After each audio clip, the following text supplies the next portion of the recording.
나이스크 무브먼트의 가장 기초가 되는 하나님 말씀을 저희들이 아모스 9장 11절에서 15절 말씀으로 저희들이 정하가지고 하나님이 그 말씀을 주신 줄로 믿고 그 말씀을 중심으로 저희들이 이 무브먼트를 하고 있습니다. 그래서 한번 여러분들이 성경 아모스 9장을 한번 열어보시겠습니다.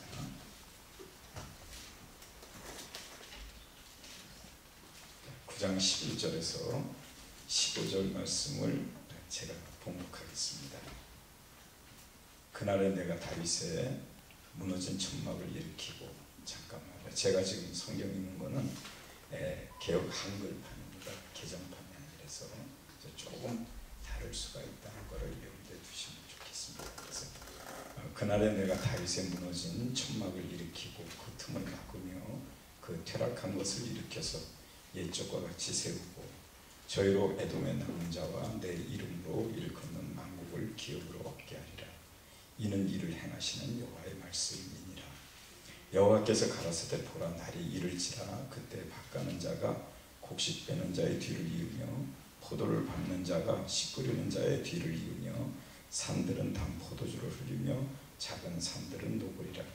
내가 내 백성 이스라엘을 사로잡힌 것을 돌이키리니 저희가 황무한 서목을 건축하고 거하며 포도원들을 심고 그 포도주를 마시며 과원들을 만들고 그 과실을 먹으리라. 내가 저희를 그 본토에 심으리니 저희가 나중에 나의 준 땅에서 다시 뽑히지 아니하리라. 이는 내 하나님 여호와의 말씀이니라. 아멘.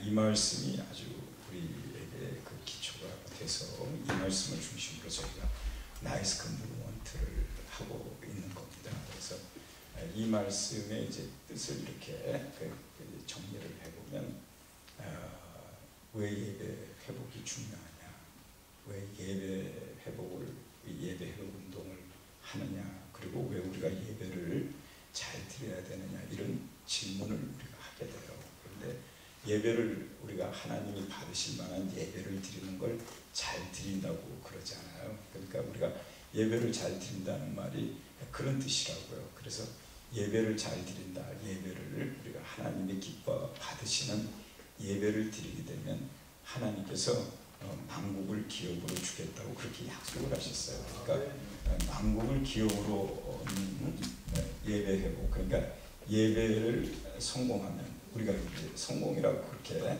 세상말로 쓰겠습니다만, 예배를 성공하면 하나님께서 만국을 기업으로 주신다고 그렇게 말씀하셨어요. 그래서 우리가 이제 하나님께 예배를 잘 드리면 만국을 기업으로 얻는다는 이 말씀은 성경 전체를 뜻하는 거라고 이렇게 크게 표현할 수가 있어요. 그래서 성경 전체를 뜻한다는 건 뭐냐면 성경 전체가 만국이죠. 성경 전체가.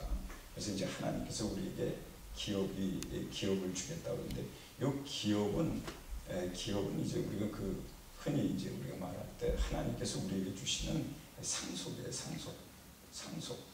하나님이 우리에게 아버지가 자기 거를 자식에게 주는 상속을 우리가 이제 기업이라고 그러는데, 이거는 이제 창세기 1장 26절에서 창세기 1장 26절에서 28절까지 보면 하나님께서 사람을 지으시고 복을 주셨잖아요. 복을 주셨는데 그 복을 주신 이 복이 결국은 이제 우리들에게는 기업이 되는 거죠. 그래서 우리가 하나님께 복 받았다는 건 하나님께 기업을 받았다, 그 뜻입니다. 그래서 기업을 우리가 이제 받게 되는 거죠. 그래서 하나님께 우리가 복을 받은 그 기업, 이 기업이 이제 우리에게는 너무 중요한 거죠. 그래서 기업을 하나님께로부터 우리가 상속받았다라고 이제 그렇게 얘기를 하는 거죠. 근데 이 상속에는 두 가지가 있잖아요. 유산이 있고, 그죠? 유산이라고 하는 거 뭐 잘 아시겠죠, 그죠? 우리가 유산을 물려받았다. 그리고 또 하나는 유업을 물려받았다. 그렇게 얘기를 합니다. 유업. 이건 아버지가 하던 사업을 내가 물려받았다. 유산은 아버지가 갖고 있는 재산을 내가 물려받았다라고 하는 거죠. 그러니까 우리가 하나님 아버지를 예배를 하면, 예배는 뭐 여러 가지 뜻이 있어요.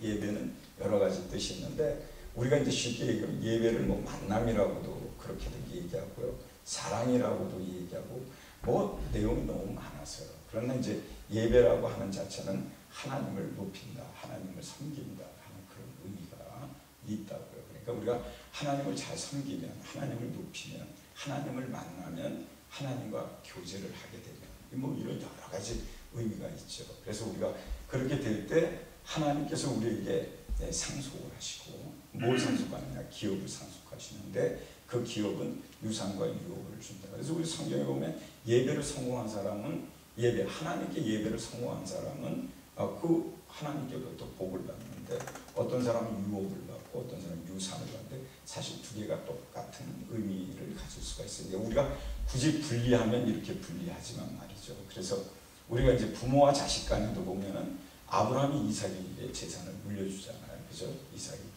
이삭에게 재산을 물려주기 위해서 이스마엘을 처리해야 되잖아요. 이스마엘을 처리하기 위해서 이삭에게 내 재산이 다 이삭에게 갈 것인데 그거를 처리하기 위해서 먼저 이스마엘에게 재산을 띄워줘서 멀리 보내고 난 다음에 이삭에게 주는 것을 우리가 볼 수가 있어요. 그렇죠?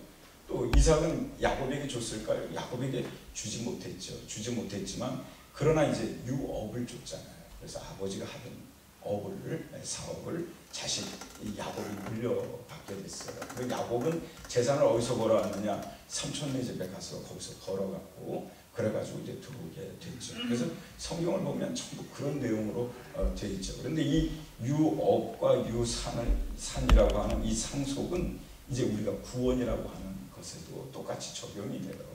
그래서 우리가 이제 구속사처럼 지금 말하는 성경을 구원의 관점에서 성경을 보는 거죠. 그래서 우리가 그렇게 구원받았다라고 하는 걸 하나님께로부터 기업을 받았다, 하나님께 유산을 우리가 받았다, 그런 뜻으로도 이제 이렇게 설명이 되는 그런 내용이에요. 근데 다 얘기할 수 없으니까 오늘 이제 아모스 9장 11절에서 15절 말씀 안에서만 보니까 예배를 성공하면 그러면 하나님께서 우리에게 만국을 기업으로 주신다고 그랬구나. 근데 이제 이 예배를 지금 아모스에서 뭐라고 그러냐면 다윗의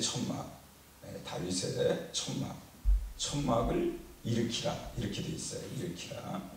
근데 왜 다윗의 천막이라고 했냐면 다윗이 천막을 친 이유가 하나님의 법궤를 예루살렘으로 가지고 들어왔거든요. 하나님의 법궤를 예루살렘으로 가지고 들어와서 이 법궤는 이스라엘 백성에게는 하나님과 같은 상징을 가지고 있어요. 왜냐하면 이 법궤를 메고 요단강을 건너갔고 그 법궤를 메고 여리고성을 돌았고 그 법궤가 있는 곳에 그 법궤를 뺏어갔던 블레셋 군대는 그거를 갖다 자기 다곤 신상 앞에 놨더니 다곤 신상이 그냥 박살이 났잖아요. 그리고 그걸 뺏어갔던, 그래도 돌려주지 않은 차 하나님이 그 땅에다가 아주 무서운 전염병을 뿌려가지고 그들이 그냥 그 전염병에 전부 병들고 온몸에 종기가 나는 그런 일이 벌어졌잖아요. 그죠? 결국은 법궤를 아무나 가질 수 있는 게 아니죠. 하나님이 택한 백성들이 갖고 있어야 되는 것이고, 그러나 이제 이스라엘 백성이 그걸 뺏긴 거죠. 누가 뺏겼어요? 바로 엘리 제사장 두 아들 홈리와 비나스가 그걸 가지고 이제 나갔다가 결국 뺏기게 된 거예요. 그러니까 그렇지만 그때 그 엘리 제사장의 두 아들이 그걸 가지고 전쟁에 나가서 그걸 메고서 전쟁을 하면 승리할 줄도 알았죠. 왜냐면 우리 조상들이 보니까 법궤를 메고 요단강도 건넜고 여리고성도 무너뜨렸고 이 아이성을 공격할 때 물론 법궤를 갖고 오는 건 아니지만 이 법궤가 있는 곳에 하나님의 승리가 있는 줄로 알고 그렇게 했던 거죠. 그런데 전혀 역사를 안 했어요. 그 역사를 안 했을까요? 아니죠. 하나님이 잠잠했죠. 그리고 그것이 블레셋에게 들어갔는데 블레셋에게 갔을 때 그게 그냥 그 엄청난 그들의 최고의 신인 다곤을 완전히 박살을 내고 그 나라의 전염병과 그런 그 종기를 온몸에 퍼지게 해가지고 결국은 이제 이걸 돌려보냈다고요. 근데 이 법궤가 그냥 이제 그 베세메스로 그 소가 이제 끌고 왔잖아요. 그죠? 그걸 알아보기 위해서 막 송아지 난 그 암석에다가 실어가지고 보내는 거잖아요. 그죠? 그런데 그게 와가지고 아비나답의 집에 있었다고요. 그게 아비나답의 집에 있었는데 그 당시에 사울이 왕이 됐어요. 사울이 왕이 됐는데 사울은 누구에 의해서 왕이 됐어요? 하나님에 의해서 왕이 됐다고요. 자기 아버지 암나기 찾으러 나갔다가 사무엘 선지자를 만나게 됐고, 사무엘 선지자는 하나님께서 너 누구 찾아올 사람이 있으니까 오면 그에게 기름 부어 왕을 세우라고 그렇게 명령하셨어요. 왜냐하면 당시에 이스라엘 백성들이 주변 국가의 모든 나라는 다 왕이 있는데 우리나라는 왕이 없단 말이죠. 그래서 왕을 세워달라. 우리도 왕이 필요하다. 아니다. 하나님 내가 있지 않느냐. 보이지 않는 하나님. 하나님은 영이시니까 보이지 않잖아요. 그 보이지 않는 하나님, 그 하나님을 도저히 우리는 믿을 수 없다. 그러니까 사람으로 세워달라. 그래서 이제 그 이스라엘 백성들 전체 가운데서 제일 잘생기고, 심지어 성경에 보면 머리가 하나 더 있대. 키도 크고 잘생기고 누가 봐도 왕처럼 생긴 그런 인물을 갖다가 기름 부어서 왕을 세웠다고요. 그럼 그 사람은 베냐민 지파에서 가장 작은 기스의 아들인데, 그러면 가장 작은 자, 왕이 될 수 없는 자가 왕이 됐는데 이 왕이 된 자가 하나님을 잊어버린 거죠. 그래서 말로는 하나님을 믿는다고 그러지만 말로는 하나님을 믿지만 믿질 않아요. 심지어 사울이 어떤 바보 같은 짓을 하냐면, 전쟁이 났어요. 전쟁이 났는데 지금 전투해야 되는데 600명의 용사를 사울이 지금 가지고 있는 거예요. 근데 전쟁을 못하는 거예요. 어떻게 저 고지에 올라가서 우리가 전쟁을 하면 분명히 패할 게 분명하다. 그러니까 어떻게 하냐면 여기서 기다리고 있는 거예요. 나무에서 올라가서 이 망을 보고 이 전쟁을 어떻게 할까 이러고 이제 고민하고 있는 거예요. 그런데 그때 사울의 아들 조나단이 자기 부하 하나 데리고 그 산꼭대기로 올라가는 거죠. 그래서 올라가다가 들키면 하나님이 나보러 싸우라고 하는 것이고, 들키지 않으면 하나님이 그냥 후퇴하라고 하는 것이다. 이렇게 기도가 참 묘해요. 그죠? 들키면 도망가야 되는데 들키면 하나님이 싸우라고 했다. 그렇게 믿음을 가지고 올라가서 막 싸우잖아요. 하나님이 도우셨어요. 밑에서 사울이 그걸 보고는 저 누구냐? 누군지 모르죠. 왜냐하면 조나단이 자기 아버지를 위해서, 왕을 위해서, 나라를 위해서 목숨을 걸고 지금 전쟁을 하러 간 거거든요. 그런데 가서 보니까 그러고 있단 말이죠. 얼마나 놀랍습니까? 그때 뭐라고 그러냐면, 여봐라, 다들 하나님께 예배드리자. 지금 저기서 한 명이 수천 명하고 싸우고 있는데 여기서 이제 예배드리자는 거예요. 예배. 이 형식적 예배죠. 네? 그동안 망 보고 있을 때 하나님께 기도하고 하나님께 예배하고 하나님께 그 의지, 하나님의 힘을 부탁했어야 되는데 그러지 아니하고 말이죠. 그러고는 그냥 이렇게 나가버린 거죠. 그래서 조나단이 올라가서 전쟁을 하잖아요. 물론 당연히 승리했죠. 네, 그렇게 사울은 어리석어요. 하나님에 의해서 왕 됐다는 걸 스스로가 너무 잘 알고 자기는 도저히 왕이 될 수 없다는 걸 잘 알지만 문제는 뭐냐면 거기에 대한 증명을 하지 않는 그런 인물이었단 말이죠. 그래서 사울은 하나님의 법궤를 찾을 생각이 없었어요. 왕이 됐는데 왕이 됐으면 제일 먼저 하나님을 찾고 하나님께 예배하고 하나님께 영광을 돌리고 하나님 모든 하나님에 의해서 제가 이렇게 됐습니다 해야 되는데 법궤를 안 찾았던 거죠. 근데 다윗은 달랐어요. 다윗은 헤브론에서 왕이 됐고 7년 만에 예루살렘으로 들어왔잖아요. 들어오자마자 제일 먼저 한 게 하나님을 모시는 것이 그에게 최고였단 말이죠. 하나님을 모셔야 된다. 그게 바로 이제 법궤를 찾아오는 거잖아요. 그래서 아비나답 집에 있는 것을 가져다가 예루살렘으로 갖고 들어오는 거죠. 여러 가지 일이 있었지만 여하튼 그 법궤를 예루살렘으로 갖고 들어온 거예요. 예루살렘으로 갖고 들어와서 그거를 안치해야 되는데 어디 없잖아요. 집이 없잖아요. 자기 집도 없고 아무것도 없고 그러니까 법궤를 갖다 놓고 천막을 친 거죠. 그건 타브네클이에요. 성막. 하나님을 모시면 그건 그냥 그날로 그냥 하나님의 집이 되는 거죠. 하나님을 위해서 쓰는 것들은 다 하나님 거라고 우리가 표현하는 것처럼 그렇게 된 거예요.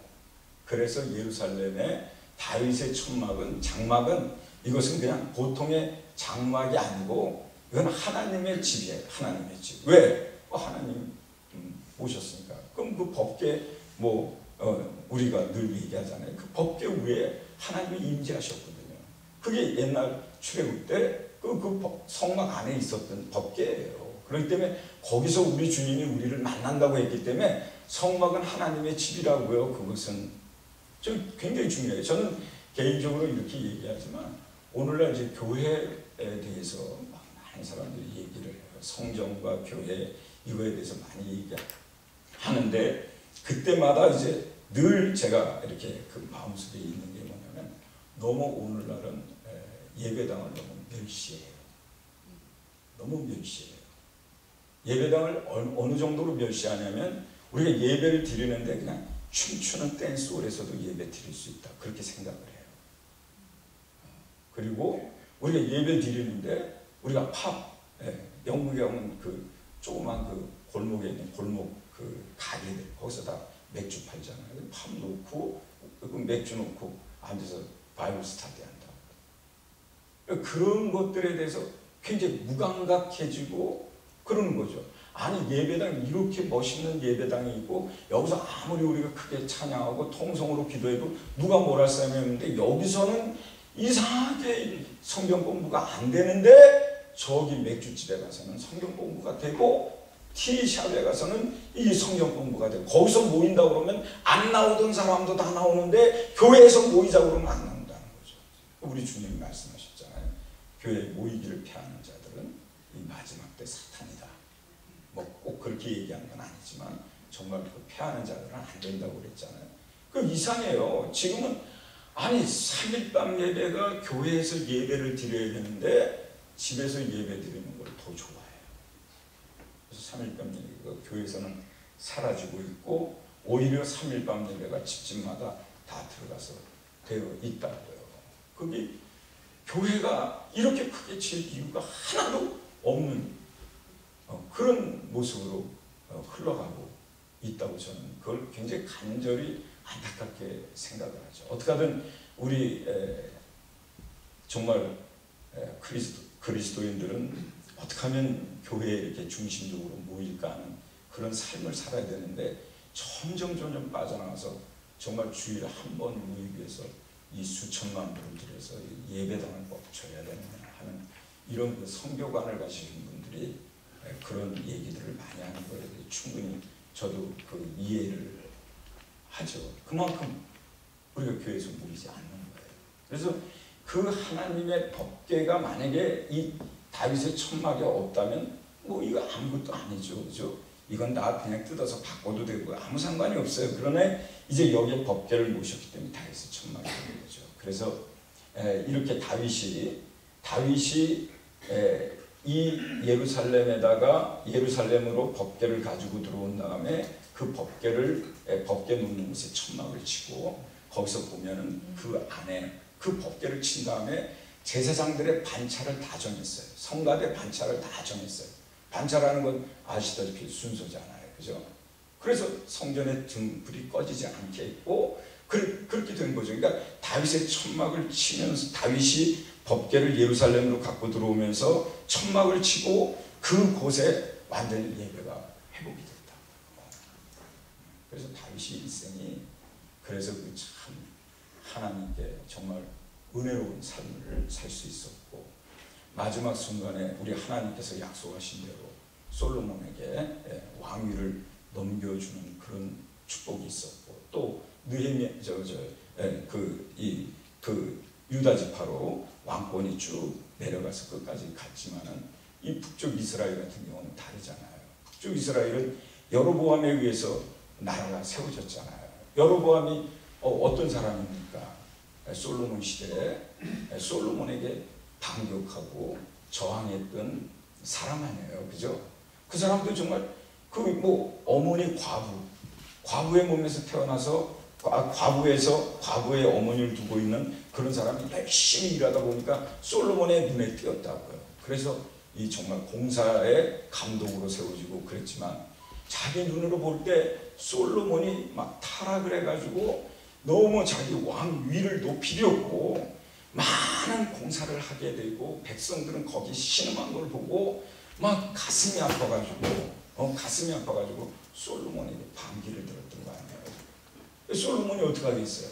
왕 앞에 반기를 주는 사람을 나를 왕이 세상에 어디 있겠습니까? 도망가가지고 타국으로 도망가서 거기서 망명 정부를 세운 건 아니지만 거기가 있었는데 솔로몬이 죽을 때가 되니까 솔로몬이 이제 망할 때가 되고 솔로몬이 이제 죽게 되고 나니까 그 아들이 이제 왕위에 오르니까 그때 여기서 사람들이 가서 그를 옹유해가지고 데리고 와서 왕으로 삼으려고 했을 때 하나님이 솔로몬이 너무 마지막 때 너무 백성들을 괴롭혔고 또 그 아들이 왕이 돼가지고 하나님의 뜻을 바라지 않고 자기 친구들과 정책을 논하고 자기와 같이 젊은 사람만 기용을 하고 자기 친구들만 기용을 한 거예요.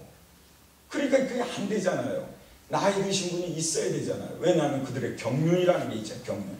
젊다고 해서 젊은 것만 가지고 모든 일을 하는 건 아니잖아요.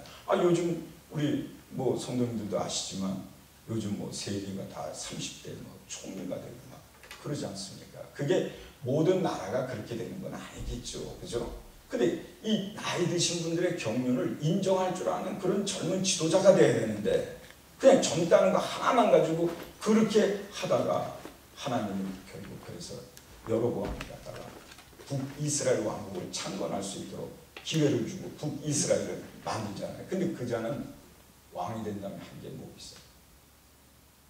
성경을 보면요. 그 친구는 하나님에 의해서 그도 왕이 됐잖아요. 왕이 됐는데 제일 먼저 그가 한 짓은 하나님을 바꿔버렸습니다. 뭘로 바꿨습니까? 금송아지로. 하나님이 이미 떠났어요. 베델과 길갈에서는 하나님이 이미 떠난 거예요. 그 산당, 그건 껍데기예요. 그 껍데기에서 하나님이 있다고 해서 거기다가 단에다가 이 우상을 만들어서 놓고 이스라엘 백성들에게 북쪽 이스라엘 백성에게 거기서 예배를 하라 이렇게 얘기를 했잖아요. 하나님 없는 곳에서 하나님 있다고 거짓말을 하고서 한 거예요. 두 번째가 뭐죠? 예배의 대상을 바꾸는 것이 첫 번째라면 두 번째 그가 한 짓이 무엇입니까? 하나님 섬기는 날을 바꿔버렸어요. 이들이 하나님 섬기는 날 절기가 되면 다 예루살렘으로 내려간단 말이죠. 예루살렘으로. 그 예루살렘으로 내려가면 혼자 생각해. 아니 이것들이 예루살렘에 내려갔다가 올라오지 않으면 어떡할까? 아니 우리가 독일도 남북으로 갈라졌고 우리 북한하고 남한도 갈라져 있지만 만약에 우리도 이렇게 통일이 돼서 이런다면 만약에 북쪽에 있는 사람들이 남쪽에 내려서 너무 나라가 좋고 여기 살기 좋다고 왔다가 돌아가지 않으면 어떡할 거예요? 그거를 여로보암이 생각을 했다고요. 그래서 하나님 섬기는 날짜를 자기 마음대로 바꾸는 거예요. 여기 지금도 그래요. 아니 한 주일에 꼭 주일 성수할 필요 있느냐? 월요일이면 어떠냐? 화요일이면 어떠냐? 이렇게 생각하는 분들이 계시다고요. 실제 우리 뉴욕에는 그런 교회가 있어요. 왜냐하면 풀턴 그리고 저 아래 다운타운에 있는 월스트리트 있는데 거기는요 주일날이면요 진짜 그 주일날 하루 장사를 일주일 장사하는 거 똑같아요. 그러니까 하루 주일날 하루 장사 못하면요 망하는 거나 똑같아요. 그러니까 주일날 그 성도들이 있는 그쪽에서 다운타운 쪽에서 사업하는 성도들 때문에 예배를 월요일날 바꿔서 예배드려요. 네. 그러니까 우리 편리에 따라서 예배 시간도 마음대로 모두 마음대로 그거 아무 상관없다고 생각하는 거예요. 여로보암이 날짜를 자기 마음대로 바꿨다. 그래서 이스라엘 백성을 예루살렘으로 못 가게 만드는 거예요. 그게 못 가게 만드는 거예요. 그리고 세 번째, 제사장이 북이스라엘에는 없어요. 남쪽 이스라엘은 레위지파 사람들이 있는데 북쪽에는 없어요. 하나님이 10개 지파를 떼어줬지만 레위지파는 북이스라엘로 한 명도 간 사람이 없어요. 그러니까 어떻게 해요? 일반 사람을 제사장으로 세웠어요. 심각한 문제죠. 그죠? 오늘날 우리가 예배 무너지는 것 중에 하나가 뭐냐면 일반인이 주의 종이 되는 거예요. 정상적으로 종이 되는 게 아니라 비정상적으로 종이 되는 걸 의미하는 거예요. 돈 주고 제사장복을 입혀준다니까요. 북쪽 이스라엘은 아무도 없어요. 예배를 인도할 만한 종이 하나도 없는 거예요. 그런데 그런 사람을 세웠어요. 얼마나 참 하나님이 도저히 기뻐할 수 없는 그런 일을 여로보암이 행했다고요. 물론 그 뒤에도 내용이 많습니다. 어쨌든 이래서 그는 왕이 됐어요. 그래서 북쪽 이스라엘은 아시다시피 마지막 임금이 죽을 때 비참하게 포로가 돼서 나라가 그냥 없어져 버리지만 않습니까? 예배를 실패한 초대 왕서부터 시작해서 흘러가는 모든 것들이, 그래서 북이스라엘은요 대를 이어서 왕이 된 사람이 없을 만큼 다 싸움이 일어나서 죽이고 살리고, 멀쩡한 사람은 어떤 사람이 또 왕이 되고 뭐 이렇게 되죠.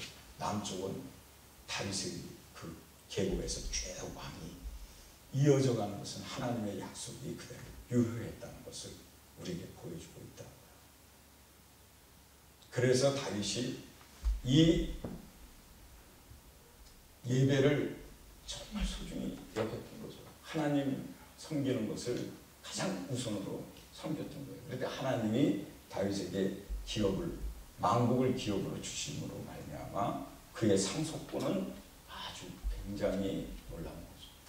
사실 다윗이 죽을 때 솔로몬에게 그 왕권을 주기가 어려웠어요.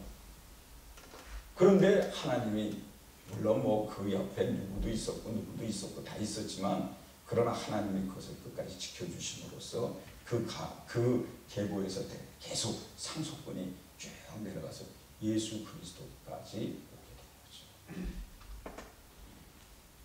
그러니까 예배를 소중히 여기는 사람에게는 하나님이 이렇게 만국을 기업으로 얻게 하는데, 여기 지금 아모스서 9장 11절에서 15절까지 나오는 말씀 중에 이제 13절의 말씀 보면 만국의 기업 중에 가장 첫 번째 기업이 거기 그렇게 되어 있습니다. 13절 말씀 보면은 이렇게 되어 있어요. 여호와께서 가라사대 보라 날이 이를지라 그때 밭가는 자가 곡식 빼는 자의 뒤를 이으며 포도를 밟는 자가 씨 뿌리는 자의 뒤를 이으며 산들은 다 포도주를 이으며 작은 산들은 녹으리라. 이런 말씀을 하고 계세요. 그래서 만국의 기업 중에서 가장 첫 번째 기업이 무엇이냐면 형통이라고 그렇게 얘기를 해요. 그래서 뭐 사업하시는 분들은 다 잘 아시겠지만 물건을 잘 팔릴 줄 알고 사다 놨더니 그대로 잠겨가지고 그냥 창고에 쌓여있다. 그것처럼 힘든 게 없다고 그러시더라고요. 물론 좀 뭐 그런 걸 경험 안 해봐서 모르는데 충분히 이해가 되는 거죠. 이게 선순환된다는 게 얼마나 중요하냐.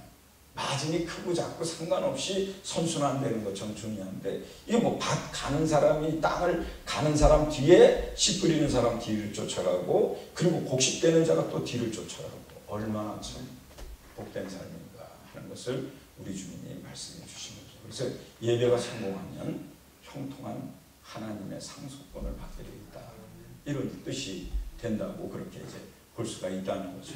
두 번째 그 말씀을 보시면 아시겠지만 14절 말씀 한번 보세요. 내가 내 백성 이스라엘에 사로잡힌 것을 돌이키리니 저희가 황무한 성읍을 건축하고 거하며 포도원을 심고 그 포도주를 마시며 과원들을 만들고 그 과실을 먹으리라. 그래서 이 두 번째가 수확하는, 그 남자들 중에 논팽이라는 사람들이 있잖아요. 그 논팽이. 그게 뭐냐면 열심히 일을 하는 것 같은데 아무런 수확이 없는 사람.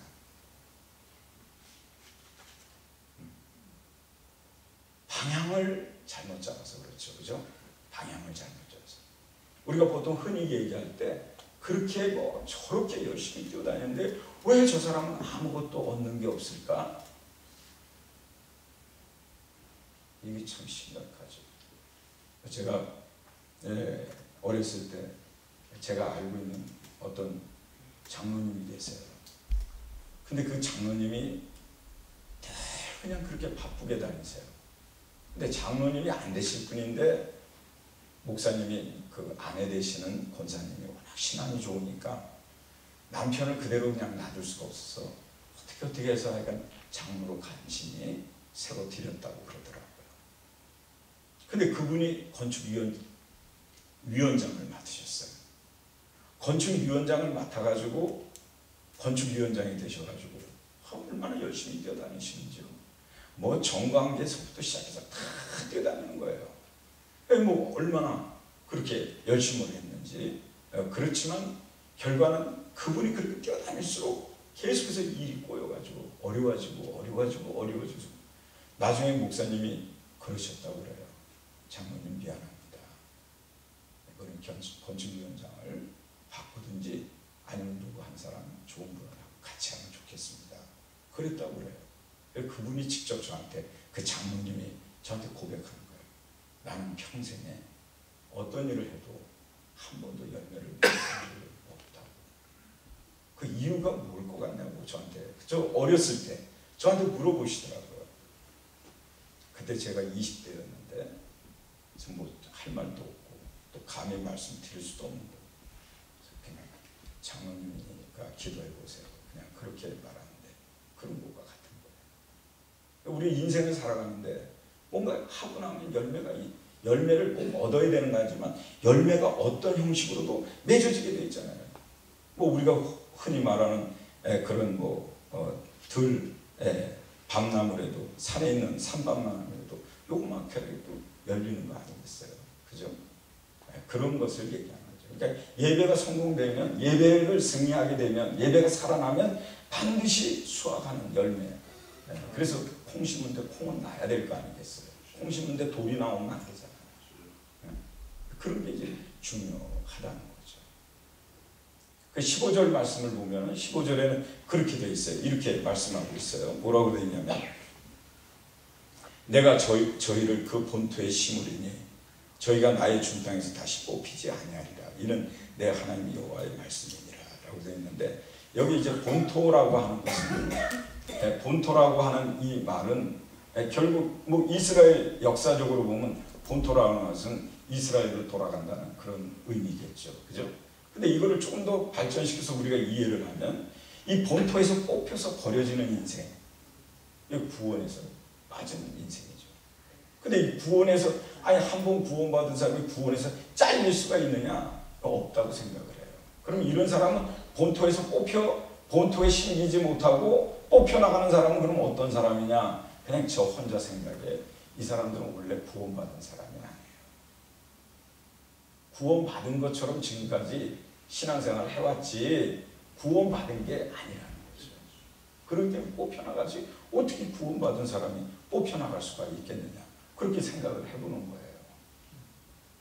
그렇기 때문에 우리가 신앙생활에서 무엇보다도 예배를 성공하지 못하면 우리가 정말 구원의 완성을 이룰 수 있는 인생이 되지 못한다라는 그런 말씀으로 말씀을 드릴 수 있다는 거죠. 그래서 이제 아모스 9장 11절에서 15절 말씀을 정리해 보면 결국은 예배가 회복돼야 된다. 그렇죠? 예배가 회복되는데 너무나 중요한 것이 뭐냐? 그것이 우리의 믿음의 대상인 우리 하나님, 우리 주님 대상이어야 되고, 그게 교회, 하나님의 집으로부터 시작돼야 된다는 이 아주 철저한 이 신앙이 너무너무 중요하다고 저는 그렇게 이제 말씀 생각해서, 우리가 나이스크 무브먼트 하면서 나이스크 컨퍼런스에 참여하는 사람들에게 우리가 뭘 메시지를 주려고 하느냐? 그러면 다 예배 다 드리죠. 그런데 그 중에서 가장 소중한 교회를 굉장히 높이려고 애를 써요. 교회를 어떻게 하면 이 교회가 그냥 하나의 건물로 이해하지 못하게 하고, 어떻게 하면 이 교회를 하나님의 집으로 이해를 하고 그것을 아멘으로 받을 수 있게 할 것이냐. 교회 오는 거를 막 기쁨으로 하나님께 간다는 마음으로 와야지, 이걸 그냥 건물 어느 하나 빌딩 하는 곳으로 들어간다는 이런 개념을, 이걸 깨줘야 되겠다. 근데 너무 많은 분들이 요즘은 교회 안 가도 된다. 제가 이제 우리가 영국에서도 이렇게 컨퍼런스 해봤지만 영국의 컨퍼런스, 그 영국에 우리 한인들 얼마 안 돼요. 유학생들 빼고 나면 별로 안 됩니다. 그런데 그 영국에 있는 교회가 놀라운 사실은 뭐냐면 교회들을 안 와요. 교회들을 다 인터넷을 통해서 자기가 원하는 목사님 설교를 클릭해가지고 그걸 본다고요. 아니 보는 거는요 엔터테인먼트예요. 보는 거는요 그건 예배가 아니에요. 예배가 여기서 찬양팀 애들이 막 찬양하는 거를 그냥 구경만 하시는 거는 여러분이 쇼를 구경하러 온 거예요. 여러분이 같이 하지 않는 이상 이건 엔터테인먼트에 불과한 거예요. 우리가 성경도 눈으로 보는 거는요 엔터테인먼트예요. 반드시 소리내서 읽어야 돼요. 하나님의 음성을 들어야 돼요. 그런 것처럼요. 그래서 교회를 어떻게 하면 이거를 중요하게 생각하고, 왜? 여기 하나님의 집이라고 하는 이 믿음을, 그리고 하나님을 섬기는 성도들이 모여서, 그래서 꼭 조각목들이 모인 거잖아요. 우리가 법궤를 만드는데 뭘로 만드나요? 조각목으로 만들잖아요. 조각목. 그 아카시아 나무 다 잘라 꾸불꾸불한 거를 가지고 어떻게 널판지를 만들겠어요? 널판지는 못 만들잖아요. 그걸로 어떻게 기둥을 만들겠어요? 못 만들어요. 그 조각조각 하나하나를 다 엮어가지고 널판지를 만드는 거잖아요. 그게 교회잖아요. 교회는 그렇게 되어 있는 게 교회고, 그래서 우리가 교회에 대해서 제대로 우리가 성도들이 이거를 알아야 된다는 거죠. 교회 올 때, 우리가 교회 올 때 뭐 그렇게 깨끗한 옷을 입고 뭐 좋은 옷을 입고 오라는 게 아니라 하나님 앞에 온다는 마음가짐을 가지고 교회 앞에 와서 예배, 하나님께 예배드려라. 그래서 교회 오는 건 아무 옷이나 입고 와도 돼요. 그런데 우리가 하나님 앞에 예배 드린다고 그러면 하나님 앞에 예배자로서의 자세는 갖춰야 될 거 아니에요. 그래서 성령이 역사하시죠. 그냥 아무렇게나 기도만 하면 성령이 임한다는 생각은 그건 무사해요. 과거에 우리 그 신앙의 선진들이 그렇게 자세에 흩어진 채로 아무렇게나 해도 성령 받고 아무렇게나 해도 기도가 된다고 그렇게 우리에게 전해주지 않고 있고 성경도 가르쳐주고 있잖아요. 그거를 제대로 전달해줘야 되겠다. 그래서 교회에서 그럼 목사님이 안 하느냐? 왜 목사님 매일같이 하시겠죠. 그런데 문제는 뭐냐? 이렇게 새롭게 한번 우리가 훈련을 받아보자. 3박 4일 동안 우리가 한번 훈련을 받아보자. 그래서 하는 게 이제 나이스 그 컨퍼런스예요. 컨퍼런스. 그러니까 우리가 하는 거는 다른 거 하나도 없어요. 그저 하나님을 잘 섬기듯 이웃들을 잘 섬기고, 하나님을 잘 섬기듯 우리가 하나님의 말씀을 전하는 분들을 우리가 잘 섬기고, 또 그분들과 함께 더불어 함께 우리가 신앙생활 해나가야 된다는 이런 내용들이 이제 컨퍼런스에서 진행이 되는 거죠. 그래서 전부 예배에 대한 거. 그래서 지금 이렇게 막 이제 시간이 없으니까 제가 서둘러 말씀드렸는데, 이렇게 드린 말씀들을 그냥 그때 컨퍼런스 때 이제 이렇게 구체적으로 이제 증거하고 전하고, 그렇잖아요. 우리가 세상에는 훈련 받는다고 그러면 어떻게 합니까? 밧줄을 타고 그리고 깊은 곳에서 높은 곳에서 뛰어내리고, 그리고 힘들게 산악을 올라가는 거지만 그리스도인들의 훈련은요 말씀이 훈련입니다. 아멘. 그래서 말씀을 듣는 거예요. 그래서 우리 그리스도인들의 훈련은 3박 4일이든 4박 5일이든 6박 7일이든 계속 말씀을 듣고 그 말씀에 따라 기도하고 하는 게 그게 진짜 훈련이라고요. 근데 그 훈련이 요즘은 그렇잖아요. 중고등부 수련회 가면 노는 거 5분의 4, 그리고 예배 드리고 기도하고 하는 거 5분의 1. 물론 제가 폄하하는 말은 아니지만 그렇게 대부분 다 한다고요. 그냥 뭐 세상에 유두고가 얼마나 훌륭합니까? 유두고 사도 바울이 얼마나 말씀을 길게 전하는데 앉았다 떨어지잖아요. 그런 시대로 우리가 돌아갈 수는 없을지라도 그런 마음으로 우리가 신앙생활을 해야만 되는데 하고, 그걸 이제 우리 나이스 컨퍼런스에서 그런 것들을 이제 증거하고 훈련시키는 거죠. 그래서 저희는 페라처치 무브먼트가 아니에요. 우리는 로컬 처치 무브먼트. 그렇기 때문에 교회 밖으로 나간 게 아니고요. 교회 것을 밖에서 훈련시켜서 다시 교회로 보내려고 하는 것이기 때문에 저희는 정말로 지금까지 25년 됐어요. 나이스 무브먼트 시작한 게 1993년에 시작됐으니까 거의 30년 다 됐습니다. 근데 이렇게 되오는 동안 저희는 저희들 자체의 어떤 재산도 하나 모은 적이 없고 모아지지도 않았고 지금까지 그렇게 됐습니다. 모든 선교단체가 다 나름대로 빌딩을 갖고 있고 나름대로 다 승리했지만 우리는 로컬 처치 무브먼트에서 우리는 교회에서 보내주지 아니하시면 우리는 훈련할 수 없고 우린 훈련 다음에는 우리는 교회로 가도록 돼 있고 우리는 전혀 관계하지 않기 때문에 어떤 성도 하나 개인적으로 접촉하는 사람도 없고 전화번호 알 필요도 없고 관계도 하지 않습니다. 완전히 교회를 위해서 우리가 지금까지 한 거예요. 그래서 하다 보니까 이제 빚도 많이 지고 그렇게 됐습니다. 왜 하나님이 그렇게 빚도 지게 하고 그렇게 하느냐? 우리 작년 컨퍼런스 때, 재작년 컨퍼런스 때 우리가 밥을 못 먹었어요. 밥을. 왜냐면 돈을 다 내야 밥을 주겠다. 그 밥값을 줄이기 위해서 우리 스태프들하고 우리 같이 가는 사람들은 전부 다 굶었어요. 굶고 컵라면 사다가 끓여 먹으면서 그렇게 했어요. 이걸 뭐 자랑이라고 하는 게 아니라 그만큼 이거는 아무것도 아니에요. 이건 정말 어떤 우리 개인의 어떤 명예나 이런 거 전혀 필요 없고요. 저 자신을 드러낼 필요도 없고 아무것도 할 필요 없고요.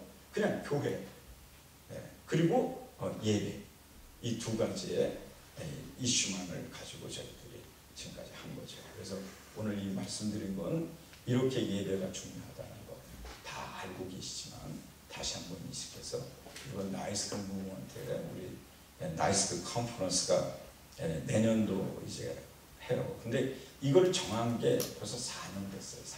4년 돼서 계속해서 접촉을 하다가 그러다가 이제 지금에 와서 이제 이렇게 모여서 하게 되는데 참 오랜 시간이 걸렸습니다. 오랜 시간이 걸려서 했는데 2006년에 우리가 조지아텍에서 했잖아요. 조지아텍에서 할 때는 그때 많이 모였죠. 많이 모이고 목사님들도 전국에서 다 오고 조지아의 목사님들이 많이 참여하시고 또 성도들도 많이 오고 그래서 그때 아주 굉장히 크게 했는데 13년 만에 다시 이제 오게 된 거죠. 거기 뭐 증인 되신 우리 남궁정 목사님, 우리 배단위 교회 목사님도 그때 뭐 어제도 얘기하셨지만 하얗게 다 죄가 될 정도로 수고했다고 그런 얘기인데 저는 뭐 기억도 못하죠. 수고하신 건 알지만 그 정도로 그런 거에 대해서 우리가 어떻게 할 수 있는 게 아니고요. 그래서 예배를 중심으로 우리가 그렇게 해오고 있으니까 우리 여기 계신 분들이 나이스 컨퍼런스 내년 6월 29일부터 7월 2일까지인데 좀 많이 전달해 주시고 여기 계신 분들이 같이 참석해서 기도해 주시면 더 크게 하나님께서 기뻐하시고 그래서 지금도 제가 그래요. 캔사스시티 잘 아시죠? 캔사스. 어제도 제가 이렇게 어떤 분 오셨는데 그 어디서 오셨더라? 그 동네 이름인데 갑자기 생각이 안 나요. 위치타운가 거기서 오신 분이 계시더라고요. 그런데 어느 지역에 가시면요 교회가 19개가 있는데 다 싸우는 거예요.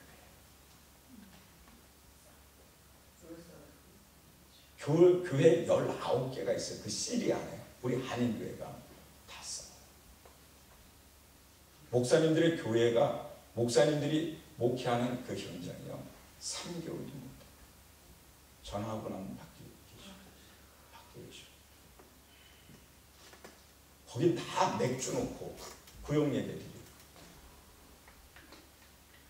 그래서 한 유학생이 글을 썼어요. 자기 맥주 안 마시고 구역에 학교를 거기로 갔으니까요. 박사과정을 갔는데 부부가 갔는데 맥주 안 마신다니까 그런다는 거예요. 뭐 거룩한 척 하지 말고. 그래서 공부를 포기하고 돌아갈 것인가 어떻게 할 것인가 굉장히 고민하는 그런 편지를 써서 저한테 보내주고 있어요. 그래서 담임 목사님하고 담임 목사님이 또 바뀌어서 어떻게 해야 될지 모르겠다. 뭐 이렇게 그런 정도로 우리가 지금 한국도 많이 내려가고 있다지만 저는 뭐 그렇게 비관적으로 보지는 않습니다. 한국에 가면 아주 믿음 좋은 분들 많으시니까요. 네, 그걸 보지는 않지만 그러나 과거보다는 지금 현저하게 못하다는 것은 누구나 다 느낄 수 있는 정도로 지금 이민 오시는 이민이 아니라도 그냥 미국에 오시는 성도님들 중에 예전에는 그분들이 교회 오시면 교회가 환해졌는데 지금 그분들이 오시면 그냥 안티적으로 교회 욕하고 너무 안타까워요. 어쨌든 그래서 이런 것들이 다 예배의 무너짐의 현상이 아니냐 이런 것으로 생각을 합니다. 우리 모두가 예배를 소중히 여기고 하나님께 예배하는 게 신앙의 뭐냐 성교해서 결과는 뭐예요? 성교의 마지막은 예배자를 세우기 위한 거 아니겠어요? 뭘 하냐? 구원받아서 뭐 하겠다는 거예요? 하나님께 온전한 예배자가 되기 위해서 구원받는 거잖아요. 그죠? 구원 있는 거잖아요. 그런 것처럼 예배를 소중히 여기는 그런 무브먼트가 우리 나이스큰 무브먼트다. 이렇게 이해하시면 되겠습니다. 자, 기도하고